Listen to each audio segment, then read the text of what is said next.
한의원으로 4.5일 일하면서도 그냥 월 매출 1억을 최대한 환자 많이 늘었던 게 한 50명 정도라고, 200명 정도가 늘었다고.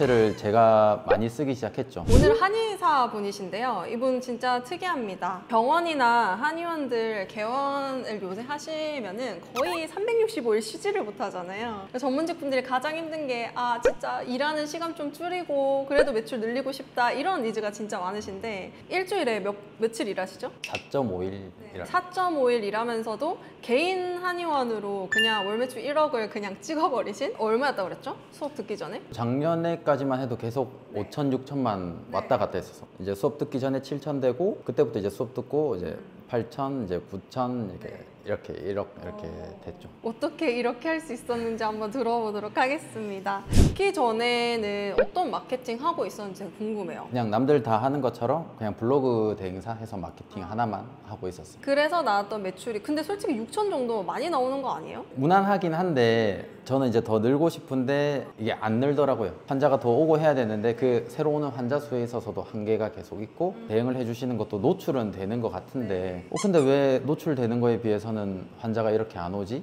이제 그런 생각을 많이 했었어. 최대한 환자 많이 늘었던 게 한 50명 정도라고 들었어요. 이번에 수업하면서 200명 정도가 늘었다고 들었거든요. 블로그 자체를 제가 많이 쓰기 시작했죠. 이제 팀장님이 매주 이제 과제를 내주시고 하니까 그런 그 블로그 통해서 환자가 더 많이 유입이 됐던 것 같아요. 대행사가 쓰는 거랑 뭐가 달랐어요, 제일? 대행사는 아무래도 이제 광고 티가 많이 나죠. 광고 티가 많이 나다 보니까 환자들이 읽었을 때 유입이 별로 안 됐고 개인 블로그를 쓸 때 방문자 수가 그렇게 많지는 않았어요.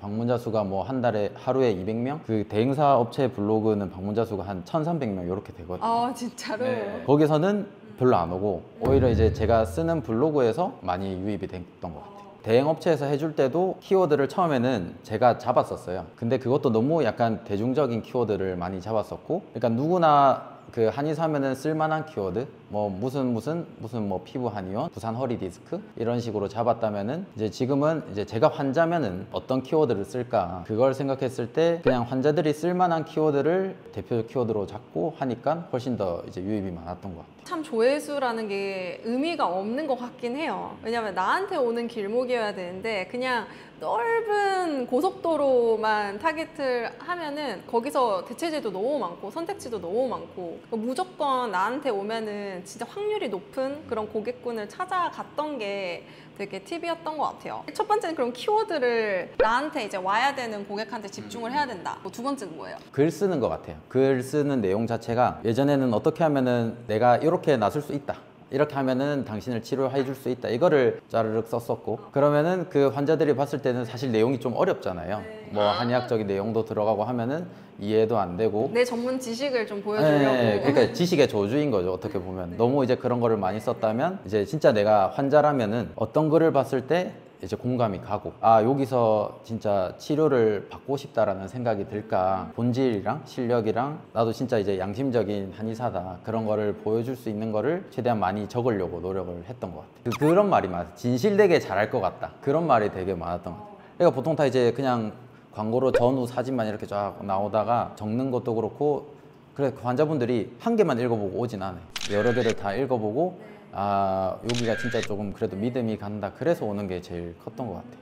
고객 입장에서 나한테 뭔가 저 사람 되게 진정성 있는 것 같아, 저 사람 되게 양심적인 것 같아, 실력과 양심 둘 다 보여줘야 된다는 뜻인 거죠. 그럼 세 번째 팁 얘기해 볼까요? 예전에는 그냥 제목만 어떻게든 환자분들이 클릭을 할 수 있게 했었다면 지금은 이제 제목을 클릭하고 들어왔을 때 왜 환자분들이 나한테 올 수밖에 없는지 왜 방문을 유도를 하게 만드는 거네요. 그렇죠. 어떻게 하면은 내 글을 끝까지 읽고 여기가 진짜 찐이다. 그거를 최대한 다 글을 읽을 수 있게끔 글을 환자분들 위주로 썼던 것 같아요. 뭐 여러 카페도 들어가 보고 지식인도 들어가 보고 그리고 저는 또 환자분들이랑 얘기를 많이 하니까 환자분들이 이제 그렇게 얘기하는 거를 저는 다 기억을 하거든요. 다 기억하고 그런 거를 기록해 놓는 것도 있고 그러다 보니까 환자들이 이런 거를 힘들어 하는구나 이제 그런 거를 글에 녹이려고 좀 많이 했던 것 같아요.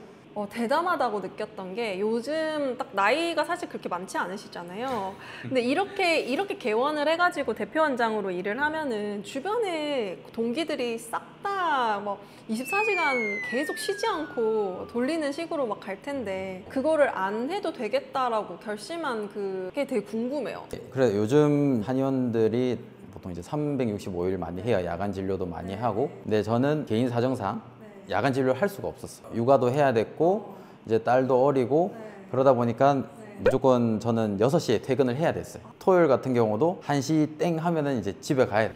야, 육아해야 되는 모든 원장님들의 약간 꿈일 것 같은데. 제가 그때 이제 정체성을 그렇게 결정을 했어요. 아, 나는 이게 무조건 침만 많이 나와서는 안 되겠다. 이제 컨셉을 대학병원식으로 잡자. 우리가 사실 대학병원이 뭐 야간 진료를 안 하잖아요. 뭐 의사 선생님들 6시까지만 하고 그러면은 환자분들이 뭐 연차를 쓰든 병가를 내서 병원을 가는 것처럼 어떻게든 이제 제가 있는 한의원도 그렇게 오도록 해야겠다. 근데 실제로 연차 쓰고 오는 분들 되게 많다고 들었어요. 지금도 사실은 이제 오려면 연차 쓰고 와요. 미쳤는데? 네. 그렇기 때문에 더 이제 한약 공부도 하고 객단가 높은 또 난치성 질환 분들을 치료하려고 더 연구를 많이 했던 것 같아요. 저는 사실 이렇게 될 수 있었던 게 2가지라고 생각을 하는데 해피님하고 제가 제일 많이 심혈을 기울였던 게 어쨌든 첫 번째는 마케팅이었어요. 일단은 무조건 부산에서 한의원인데 잘하시는 딱 분야가 있거든요. 이 분야에 검색을 했을 때 찾아오려고 했을 때 해피님 한의원만 나오게 만들어야겠다. 이게 첫 번째 전략이었었고 2번째는 지금 판매할 수 있는 것 중에 말씀하셨거든요. 나는 이거 이상은 절대 운영을 못하니까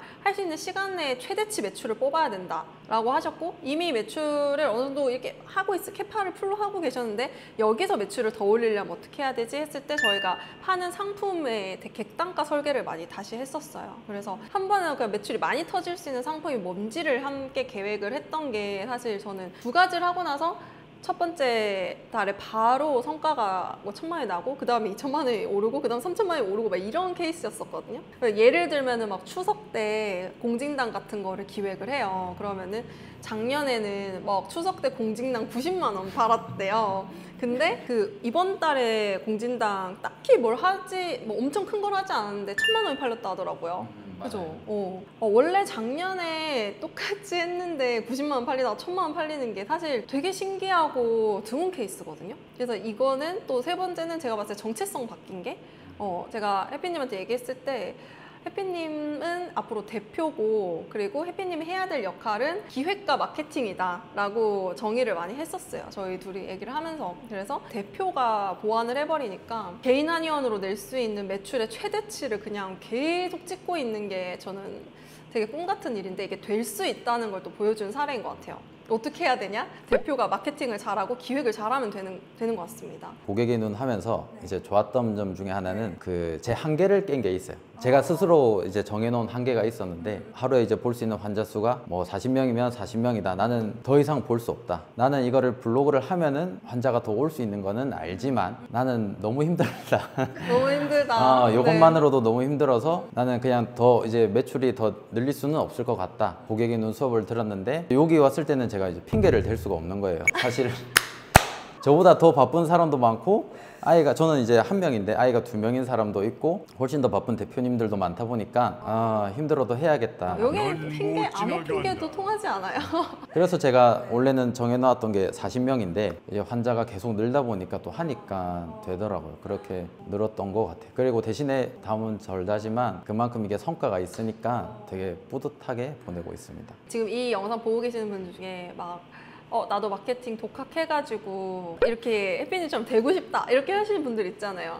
그런 분들한테 어떻게 해라 이런 거 좀 팁을 좀 주실 수 있나요? 그냥 계속 뭘 적어요. 그러다 보면은 이제 그게 늘게 되는 거고 블로그도 약간 저도 처음에는 막 이 책 읽고 저 책 읽어서 이게 내가 다 준비가 되면은 이제 완벽하게 글을 써야지. 근데 절대 완벽하게 글을 못 쓰거든요. 절대. 네. 이 글을 써봐야겠다 하면은 글을 써보고 그러면 이제 그 유입이 되는 반응이 있잖아요. 이걸 보고 뭐 연락이 오나 안 오냐 그런 걸 보고 또 피드백을 스스로 해서 좀 더 글을 쓰고 그렇게 하다 보면은 점점 느는 것 같아요. 저희 수업 있는 날 다 막 부모님한테 나 고객에는 수업 들으러 가야 되니까 애 봐줘 이러면서 조모임 하는 날은 진짜 이렇게까지 우선순위 조정을 해야지만 이 정도 성과가 나는구나 이런 것도 많이 느꼈거든요. 이거 아니면 안 되겠다는 생각이 들 정도로 해야지 더 성과가 나고 안 그러면은 사실 사람이 잘 안 바뀌는 것 같아요. 무조건 나는 이거를 할 수밖에 없는 환경 설정을 만들자 그게 되게 강했던 것 같아요. 제가 이제 한의원을 3년 차 하고 있는데 계속 집 한의원 이러니까 친구를 만날 수도 없고 동기 한의사를 만날 시간도 적고 그러니까 이게 좀 지치는 거예요. 그리고 좀 번아웃이 올 때도 있고 그러다가 이제 고객의 눈을 하고 이제 훨씬 이제 사업가들이 많잖아요. 대표님들도 많고 그런 분들 만나다 보니까 제가 오히려 더 약간 힐링이 되는 거예요. 이런 마케팅이든 경영이든 그런 부분에 있어서도 같은 대표다 보니까 훨씬 더 공감도 많이 되고 그리고 조언분들이 좋았던 게 서로 뭔가를 계속 알려줘요. 이거는 이렇게 하면 좋다. 나는 내가 했을 때는 이 사이트가 좋더라. 그 일주일만 기다려줘. 사실 이제 목요일만 기다리고 있어요.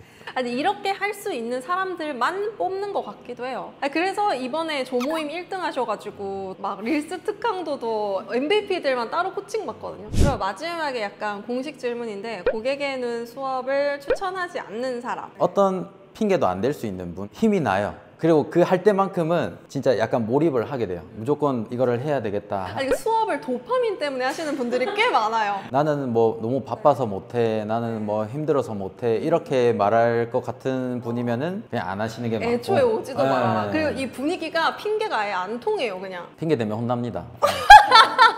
저도 처음에 약간 고객의 눈 수업을 들을 때 듣기 전 신청을 할 때 여기 가면은 뭘 다 알려주겠지? 이제 그렇게 생각을 많이 했었어요. 네. 그랬는데 이제 그런 건 아니었던 거죠. 미리 이제 신청하실 분한테 얘기를 드리자면 일반적으로 우리 사업가분들이나 자영업자분들이 이제 마케팅 업체에 맡기면은 건물로 따졌을 때 그냥 이렇게 우리는 그냥 기다리고 있을 테니까 너가 알아서 이제 잘 지어줘 예쁘게 이제 그런 스타일인데 그럼 이제 팀장님은 어떻게 하냐면 네가 왜 이 건물을 짓냐 이 건물에는 당신이 어떤 사람을 들어오게 쉽게 만드냐 어떤 사람이 여기 들어왔으면 좋겠느냐 어떻게 보면 본질을 먼저 얘기를 하게 하죠. 팀장님이 절대 건물을 지어주진 않아요. 네. 뭐 1층에서 뭐 5층까지는 이런 구조면 좋을 것 같다. 대신에 네가 다 지어라. 무조건 여기 수업을 하면은 다들 저렇게 매출이 잘 오르고 다 되겠지 하지만은 잠 못 자면서 이제 이 시간을 더 내면서 우리가 다 건물도 짓고 해야 되는 거고 진짜 그 방향성만 알려주시는데 그게 되게 좋았고 맨날 책만 읽고 계속 넣어두고 하기보다는 이걸 직접 실행할 수 있으니까 제가 해보면은 혼자서는 진짜 안 돼요. 같이 할 수 있고 그런 방향을 서로 도와주고 그러니까 실행이 되는 거고 안 그랬으면은 제가 돌아가도 실행은 잘 안 됐을 것 같아요. 근데 이거 들으면서 저도 그런 생각이 나는 것 같아요. 정해진 기간까지 최대한 대표님들의 역할은 사실은 그거거든요. 의사결정만 할 수 있으면 되거든요. 결국엔 이렇게 해가지고 본인이 다 하는 게 아니라 저는 이렇게 해서 정말 대행사에 특화된 그냥 성실한 업체를 이렇게 쓰시고 대표님들이 의사결정만 해주는 게 베스트인 것 같아요. 마케터가 되지 말아라 이 얘기를 진짜 많이 하게 되는 것 같아요. 너무 능력 있고 멋있는 아빠가 되시겠네요. 잘 놀아주고 능력 있고 돈도 많이 벌어오는 아빠가 되겠다라는 목표처럼 들리는데 이럴 것 같아요. 감사합니다. 그럼 오늘 인터뷰 여기서 마칠게요. 빠이빠이.